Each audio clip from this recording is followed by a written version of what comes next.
Shut up and sit down. चलिए आइए अब हम लोग पढ़ते हैं 11.3.3 Characteristics of Integration.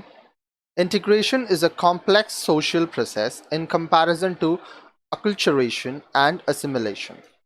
Acculturation और assimilation की तुलना में इंटीग्रेशन जो है वो एक बहुत ही जटिल सामाजिक प्रक्रिया है. It is complex because it requires a lot of structural adjustments on the part of the groups involved.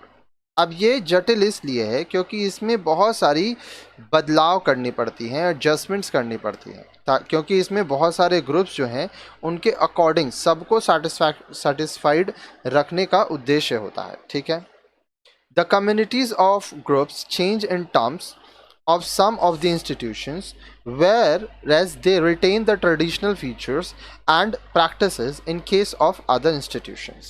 अब देखिए, जो समूह है, जो समुदाय है, वो बदलते हैं. ठीक है. In terms of some of institutions, वो कुछ कुछ अपने में बदलाव करते हैं, लेकिन वो अपने ट्रेडिशनल परंपरागत विशेषताओं को बरकरार रखते हैं. ठीक है.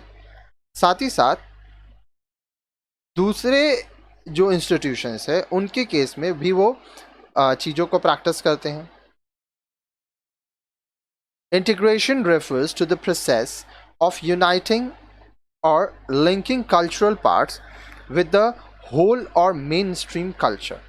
अब देखिए, इंटीग्रेशन में क्या हो रहा है, आप जो संस्कृति है उसके अलग अलग हिस्सों को जोड़ रहे हैं. ठीक है. एकजुटता कर रहे हैं. अलग अलग समुदाय के, अलग अलग संस्कृति के लोगों को, समूह को आप एक साथ जोड़ रहे हैं. किसके साथ? होल कल्चर या मेन स्ट्रीम कल्चर के साथ. The constituent culture retain their culture identity and at the same time they share some aspect of the common culture with which they are integrated. अब जो कॉन्स्टिट्यूएंट कल्चर्स हैं, संस्कृति हैं, वे अपने सांस्कृतिक आइडेंटिटी, कल्चरल आइडेंटिटी या अपनी पहचान को तो रखते ही हैं, साथ ही साथ वह जिस संस्कृति में एकजुट हो रहे हैं उसकी भी कुछ चीज़ों को बांटते हैं, उनके भी कुछ चीज़ों को मानते हैं. ठीक है. अब नेक्स्ट वीडियो में आप पढ़ेंगे अकल्चरेशन, असिमिलेशन एंड इंटीग्रेशन के बारे में.